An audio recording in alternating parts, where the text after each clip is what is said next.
Si vous avez oublié le code de verrouillage de votre téléphone ou que vous venez d'acheter un téléphone d'occasion et vous vous rendez compte qu'il est bloqué, ou encore peut-être que vous avez déposé votre téléphone et que votre enfant ou votre petit frère a tapé le code jusqu'à ce que le téléphone se bloque. Que ce soit un téléphone Samsung ou n'importe quelle autre marque, ne vous inquiétez pas, dans cette vidéo je vais vous montrer comment déverrouiller votre téléphone en moins de 2 minutes. Mais avant, si vous aimez ce genre de vidéo, s'il vous plaît mettez-moi un like, abonnez-vous et activez la cloche pour recevoir les nouvelles vidéos. Alors vous devez savoir qu'il y a plusieurs méthodes pour pouvoir le faire. Dans cette vidéo, je vais vous en présenter quelques-unes. Et la dernière, c'est vraiment celle que je vous conseille d'utiliser parce qu'elle fonctionne même avec les dernières versions d'Android. Donc si vous avez une version plus récente d'Android, je vous conseille de passer la vidéo directement pour regarder la dernière méthode. Sans plus tarder, on commence tout de suite par la première méthode. Cette méthode fonctionne uniquement sur les anciennes versions de Samsung. Moi, je n'utilise pas actuellement une version ancienne, mais je vais quand même vous expliquer comment ça marche. Donc là, si vous avez une version ancienne de Samsung et que vous vous rendez compte que vous avez tapé plusieurs fois un code erroné jusqu'à ce qu'on vous dise de patienter pendant 20 ou 30 minutes, peu importe, ce que vous allez faire, c'est d'utiliser l'option appel d'urgence. Une fois dessus, vous allez taper des codes secrets. Il faut savoir que ces codes secrets fonctionnent uniquement avec les versions anciennes de Samsung. Je vais en mettre un ici pour vous montrer comment ça marche, mais c'est sûr que ça ne va pas fonctionner avec ce téléphone parce qu'il a une version plus récente. Du coup, je vous mettrai également plein de code secret en description de cette vidéo. Si vous avez une version ancienne de Samsung, n'hésitez pas à tester la combinaison de ces codes là. Sûrement que l'un d'eux va fonctionner avec votre appareil. N'hésitez pas à aller en description pour pouvoir copier le code et essayer sur votre téléphone. Il y a également une deuxième méthode qui se fait directement sur internet, mais elle a quelques limites. Par exemple, de 1, tu dois obligatoirement être connecté à internet sur ton téléphone, et de 2, tu dois obligatoirement connaître le compte Google associé à l'appareil. Donc vous voyez que si vous avez acheté un téléphone d'occasion, c'est plutôt compliqué à déverrouiller avec cette méthode. Dans mon cas, je ne connais pas ces informations, donc je vais utiliser la troisième méthode. Pour cela, vous aurez besoin du logiciel Wondershare d'Airphone, et comme d'habitude, je vous mettrai le lien de téléchargement en description. Voici le site du logiciel. Une fois sur la page, il suffit de cliquer sur essai gratuit pour le télécharger, et après l'avoir installé, ouvrez-le comme ceci. Voici l'interface du logiciel. Vous avez plein de fonctionnalités dessus, il est vraiment très complet. Vous avez par exemple la réparation du système iOS ou Android,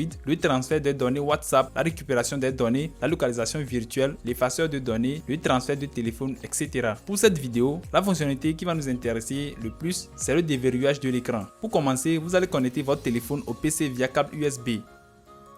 Voilà, une fois le téléphone connecté, vous allez cliquer sur l'option en question. Ensuite ici, vous allez choisir Android.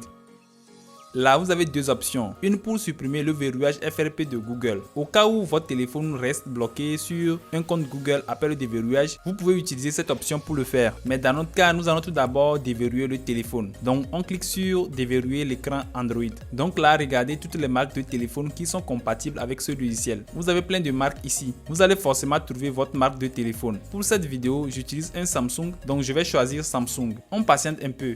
Et ici également, vous avez deux options. Il y a cette option qui permet de supprimer l'écran de verrouillage sans perte de données. Mais le problème, c'est qu'elle fonctionne uniquement sur les anciennes versions de Samsung, comme les S6, Note 4, etc. Donc dans cette vidéo, nous allons utiliser la première option qui fonctionne à 100% sur n'importe quel téléphone et sur n'importe quelle version. Nous allons donc cliquer sur cette option. Là, vous allez tomber sur cette page qui montre les instructions à suivre pour mettre votre téléphone en mode récupération. En haut ici, vous pouvez constater que les instructions s'affichent en fonction du modèle de votre appareil.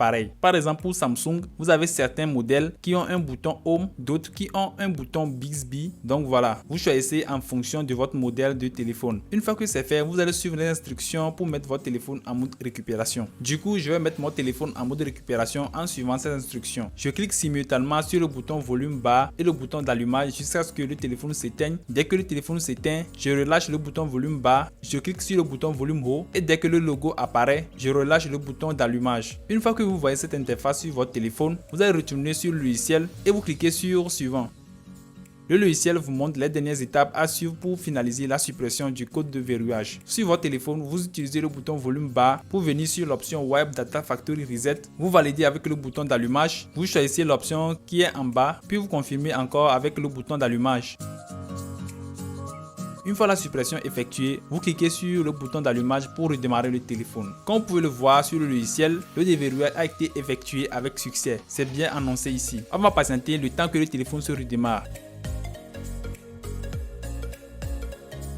Voilà, comme vous le voyez, mon téléphone a été complètement déverrouillé. Là, il suffit de configurer le téléphone, la langue et les autres paramètres pour pouvoir accéder au système. Je vais accélérer cette partie et on se retrouve après la configuration. Donc voilà, comme vous pouvez le voir, j'ai de nouveau accès à mon téléphone, c'est vraiment incroyable. N'hésitez pas à me dire ce que vous pensez de ce logiciel en commentaire et n'oubliez pas de checker en description, je vous mettrai le lien de téléchargement. Quant à moi, je vous dis à très bientôt, allez, peace out.